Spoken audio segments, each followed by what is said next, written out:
Brett Blackman from Daily Beat, and I have the pleasure of interviewing Victor Niglio tonight on Bounce Boat. How are you doing this evening? Awesome, Brent. Good. Is this your first boat party ever? It is, actually. It's I'm very excited to play this kind of party because it's so turned up on this boat. It's unbelievable. Mad Decent with Jiggy and all. Do you kind of hope to get on like Mad Decent boat party potentially? That would be epic. I mean, if you're listening, Matt Decent, please put me on that party because I want to play it. Diplo, you heard that from him, and I heard supposedly you went back to back with Diplo the other week in Philly. Want to talk about that a little? Yes, I did go back to back with Diplo a couple weeks ago in Philly, and it was incredible because I found out the next day that Diplo just doesn't back to back with anybody that's playing. He only backs to backs. He only does it with Skrillex, Floss, Dylan Francis, and DJ Snake. So for him to even consider going back to back with me is like an honor. So I've noticed with you and artists, you like to take people under your wing. Curious, just want to talk about your last track, Jungle Bass, with Happy Colors. Do you want to talk about that and how, just a little bit about you going through your promo? I'm very avid about my promos and listening to everything that comes through and responding to I respond to every promo email that I get. And Happy Colors had originally sent our tune together, Jungle Bass, as a promo. And I heard it, and the production wasn't quite there yet. It had no melody, and it was just sort of the idea of the drop and whatnot. And I heard the potential in it, and I asked them if we could work on it together. And it came out exactly a year later than the day that he sent it to me as a promo. So I had taken all the stems and completely redone it, and it was very satisfying to finally release it. And then I've also got another track coming out on Dimmock, June 24th, called Swing. And two funny things about this track is, again, I found this producer, Jake Scarlato, from San Jose, via my promo email. He had sent a different track. And he's so good. Jake is so good. Like, he's the best producer that I've heard in such a long time. And, it was just, eventually we had to do something together just because of, like, how much I admire his talent. But another cool thing about that track is that I got into dance music via Dimmock and Steve Aoki and the Buddy Beetroots by Warp 1.9. So for me to release my own single on Dimmock is, like, a really cool thing.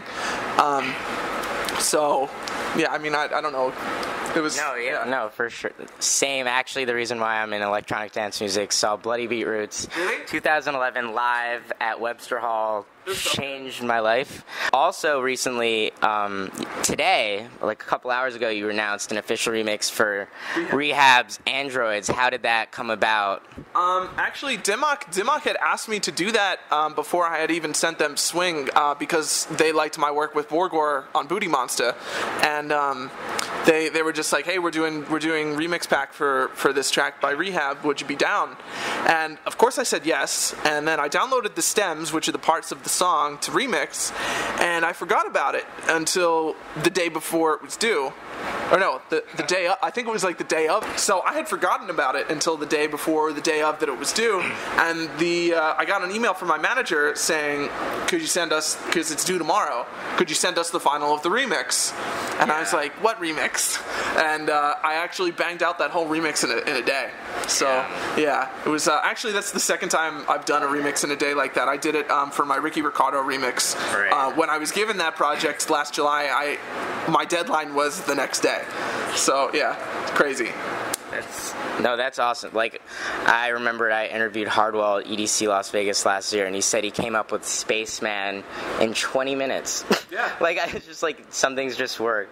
But so going back to you finding these people from promos and them sending it, and I bet after this interview, people are going to probably send you a shit ton more promos. Dude, I get so many promos. Don't you get like 400 a week or something? I get about 500 a week. That's absurd. That's almost the same amount of promos as Laidback Luke gets. That's crazy, because you're so open about it. Yeah. But I guess, just quickly, what is your best advice to artists that are trying to, like, make it that, besides just sending out their music to artists, like, what would you give them for advice? Make good music and then send it to me. Okay, so you heard that from Victor Niglio. You don't need that seltzer. Weirdest thing you've ever asked for on your rider? I actually, I don't ask for too many weird things. I just ask for beer. Actually, there is no beer up here, so I asked for beer and vodka, but I'm actually just starting to add books to my rider because I read while I travel, and books are starting to become an expense, so I figure I may as well off-put that expense by having a book on my rider. So, you know, I have a fun fact of a friend. Every time my friend Tiger Lily has a show on her rider, they have a picture of a mermaid, but her face on it. So she wants to see a different thing. You should do that as like a booty monster or Jiggy Made Me Do It. Just saying, you know. So if do you have a dream singer that you would like to do a collab with? Brandon Flowers. Brandon Flowers, of course. And a female singer too? Enya. I have to look her up. I feel very uneducated by myself right now. The Volkswagen commercial. Who can say where the road? Oh, I know what that commercial is, but I didn't know. She's the best-selling artist. Like, that song would go. You did the cross promo with KH Cross. Tell us about that and your song that you made with them. Okay, so I did actually. I did like this cool, like sort of artist spotlight thing with this clothing brand called Cross, based out of Boston. And basically, what it was is that together we compiled a remix pack of my stuff that they had other Boston or like Cross family artists do, and then we released this remix package, and then I released an original track through them. We did a shirt together, and I also did a mix for them. And the shirt is awesome. I think it's sold out now. It was like super limited. It was like maybe 100 shirts. What I did is this interesting track. It's called Amani, and basically what it is, it's a full-on trance track, and then it drops into trap. And I know. It's like one of my top favorite tracks you've done, though.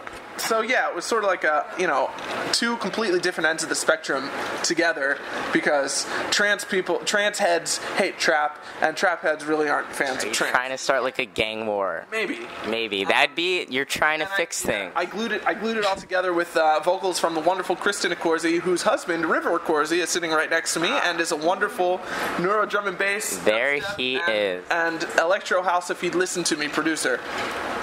Please listen to him. I don't know who that is. I don't know. Thanks for talking with me, Victor Niglio. Welcome, Brett Blackman. Thank you. I appreciate it. I'm excited for your show tonight and to turn up. Hell yeah. We're going to see some more from the Booty Monster. Maybe, I don't know. We're going to end that. Maybe what? We're maybe ending that right there.